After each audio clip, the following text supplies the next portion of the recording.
Hello guys and welcome to my YouTube channel. और पिछले लगभग एक वीक से टीसीएस के द्वारा कोई भी अपडेट्स नहीं आ रहे हैं। अगर हम छोड़ दें आईपीए एग्ज़ाम्स को लेकर, क्योंकि वे लोकेशन का फॉर्म भेजने के लिए तो हमें चार चार पाँच पाँच बार तक मेल भेज चुके हैं, लेकिन ज्वाइनिंग लेटर का मेल भेजा नहीं जा रहा है। तो आईपीए का जो एग्ज़ाम है वो कई स्टूडेंट्स के मन में डाउट है कि क्या आईपीए का एग्ज़ाम देना मैंडेटरी है। अगर मैं आईपीए एग्ज़ाम को स्किप कर दूं तो क्या होगा, और स्किप करना कहाँ तक सही है। तो देखिए, आईपीए का एग्ज़ाम जो है वो 7 नवंबर को कंडक्ट किया जाना है, यानी अभी से लगभग एक महीने बच गए हैं। और आप अपने फ्री टाइम में अगर आईपीए एग्ज़ाम की तैयारी करो तो आप काफ़ी अच्छे से प्रिपरेशन कर सकते हो। और आप यूट्यूब पर वीडियोस देख सकते हो। इसकी जो क्वेश्चंस आते हैं जावा से रिलेटेड, जो 35 मार्क्स और 15 मार्क्स के जो आपके क्वेश्चन आते हैं, वो आप यूट्यूब से तैयारी कर सकते हो। यूट्यूब पे कई सारी वीडियोस पड़ी हुई हैं जिनसे, और क्वेश्चन एक डिफिनिट पैटर्न में आपका आता है। तो वो पैटर्न को अगर आपने जान लिया तो आप फिर क्वेश्चंस आसानी से कर सकते हो, और एग्ज़ाम देने में कोई भी बुराई वाली बात नहीं है। लेकिन बस यूपी और बिहार के छात्रों को बस यही एक प्रॉब्लम है कि एग्ज़ाम का डेट थोड़ा गलत समय पर रखा गया है। और अगर आप चाहें तो आप अपनी प्रिपरेशन कर सकते हैं। यूट्यूब पे कोड विथ वृशाली करके चैनल है, वो अपनी वीडियोस डाल रही हैं 35 मार्क्स वाले और 15 मार्क्स वाले। आप वो देख सकते हो, और भी काफ़ी वीडियोस पड़ी होंगी। और एग्ज़ाम क्या ये मैंडेटरी है? तो एग्ज़ाम अगर आप नहीं भी दोगे तो ऐसी बात नहीं है कि आपकी ज्वाइनिंग नहीं होगी, आपकी ज्वाइनिंग होगी।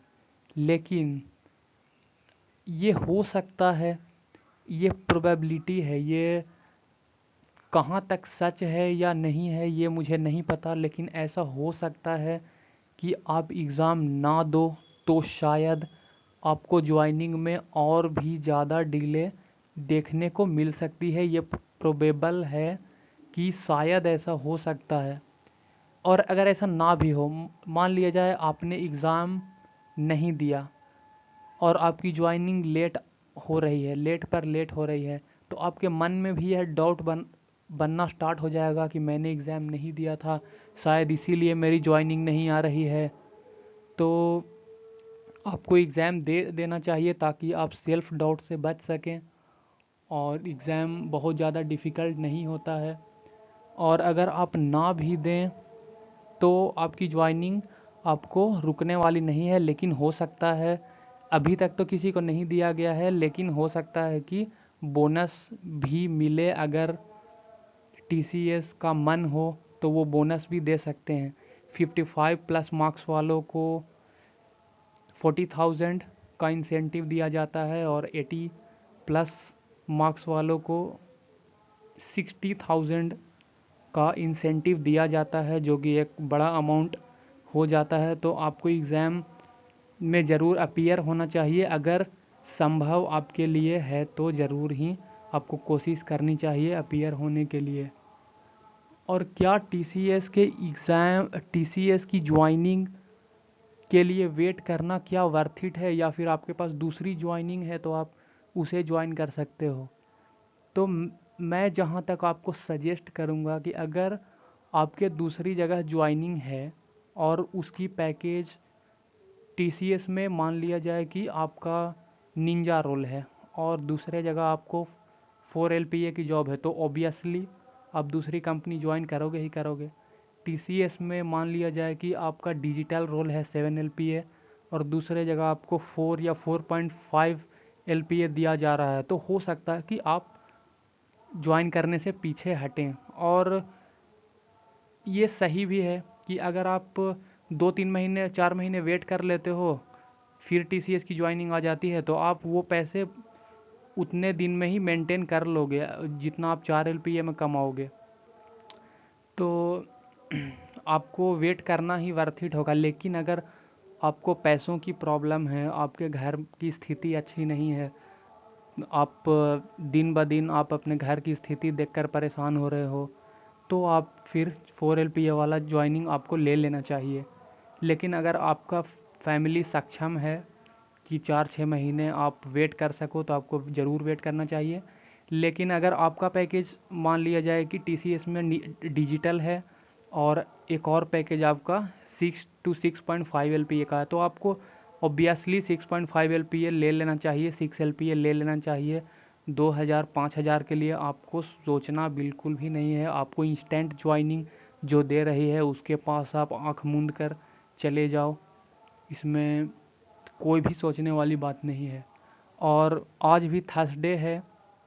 थर्सडे को हमेशा ही स्टूडेंट्स के लिए एक एक्साइटिंग डे ऑफ वीक हुआ करता था, क्योंकि थर्सडे को हमें बल्क में ज्वाइनिंग देखने को मिलती थी और ज्वाइनिंग्स जनरली 12-1 बजे दोपहर तक अपडेट हो जाती थी। लेकिन आज का भी हाल कुछ वही है जो पिछले 1-2 वीक से देखने को मिल रहा है। कोई भी नंबर इंक्रीज़ होता हुआ नहीं दिखाई पड़ रहा है। और अब फाइनल जो डेडलाइन है सारी ज्वाइनिंग्स की, आपको पीछे जाती हुई दिखाई देंगी, क्योंकि अब ऐसा प्रतीत हो रहा है, ऐसा लग रहा है कि 7 नवंबर को जो IP एग्ज़ाम है, अब उसके बाद ही कुछ संभव है ज्वाइनिंग होना। तो कहीं ना कहीं आपको नवंबर के लास्ट वीक या दिसंबर फर्स्ट वीक से ज्वाइनिंग आपको फिर से स्टार्ट होती हुई दिखाई पड़ेगी। और हो सकता है कि इस बार IPA के स्कोर्स पर वो लोग जज करके ज्वाइनिंग देना स्टार्ट करें। तो इसीलिए IPA आप यथासंभव आप ज़रूर दें। और फाइनल डेडलाइन ज्वाइनिंग की कहीं ना कहीं पीछे खिसक कर आपकी जा सकती है। देखिए, जून तक तो वो सभी को ज्वाइनिंग दे देते हैं। जून मैक्सिमम उनका होता है कि जून तक वे ज्वाइनिंग दे देते हैं। जून उनका थ्रेशोल्ड है, जून तक दे देते हैं। लेकिन आप ये उम्मीद कर सकते हैं कि अप्रैल या आधा मई या फिर अप्रैल तक ही आप कंसीडर करें कि आपकी ज्वाइनिंग हो जाएगी। और कुछ बहुत जो अनलकी लोग होते हैं उनकी ज्वाइनिंग जून तक होती हुई रह जाती है और जून तक में सारी ज्वाइनिंग्स कंप्लीट हो जाती है। 2023 बैच का भी यही ट्रेंड देखने को मिला था।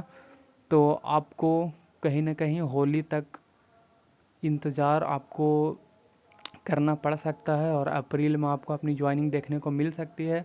इसी बीच मैंने जो दूसरी कंपनी वाला भी आपको समझाया वो आप कर सकते हो। तो इसी के साथ मैं विदा लेना चाहूँगा। धन्यवाद।